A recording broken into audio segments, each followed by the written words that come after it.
guys, ColorCom HD here. Today I'm bringing you a kind of random commentary.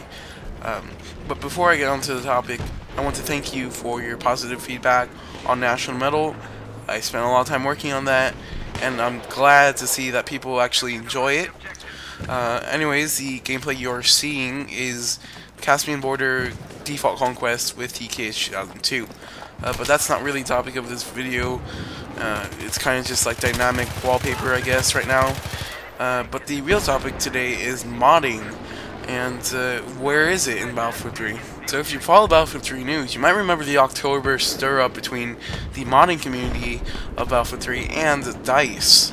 I think around this time Battlefield 3 Tweaker became a little bit more public. People started realizing that there was some option out there to get rid of the ugly blue tint, and I'm sure a lot of people ended up using it just because of that.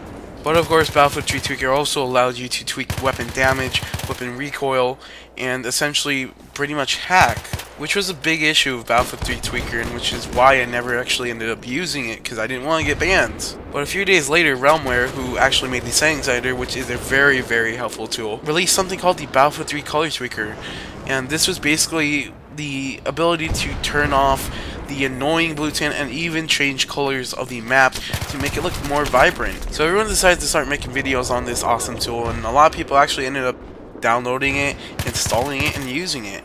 And everything was pretty much fine for a few months, even though DICE was threatening to hand out bans for the Color Tweaker, until the Aftermath patch pretty much, which pretty much blocked all mods from being usable. Which leads me to my frustration today, just looking back at Battlefield 2 itself. Whether it be vanilla Battlefield 2 or modded Battlefield 2, there's still very much an active player base. And then looking at today's supposedly AAA titles that simply don't support modding. And these aren't the mods that I've come to expect. I'm talking about total conversion mods like Project Reality or even Forgotten Hope 2, not color tweaking.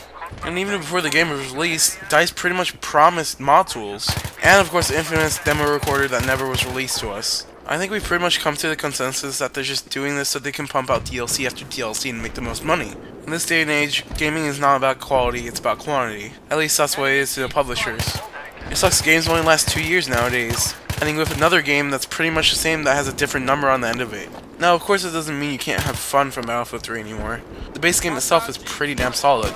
But with mod tools, I could see a lifespan of Battlefield 3 that lasts more than 2 years. And a bigger and better community. And if we had a battle recorder, the esports scene would be so much better. If mod tools were released, I think a lot of issues with Battlefield 3 would already be fixed. But sadly, the odds of them releasing a mod tool or demo recorder is very, very slim now. So all we can do is sit and hope DICE actually gets their act together and gives us what we want. In my opinion, Battlefield 3 is not a real sequel to Battlefield 2. So here's hoping Battlefield 4 is good. Anyways, that's all I really wanted to say. It was kind of short commentary, but I just wanted to get that off my chest. And if you were paying attention to the gameplay, I ended up going 13-2. I did die once, as you saw in the beginning, but this damn chopper gets me at the very end of the game. Anyways, if you like what you see here, be sure to leave a like or even subscribe. I'm also curious in what you guys think about this whole spiel, so be sure to leave a comment. So until next time, guys, ColorCom HD out.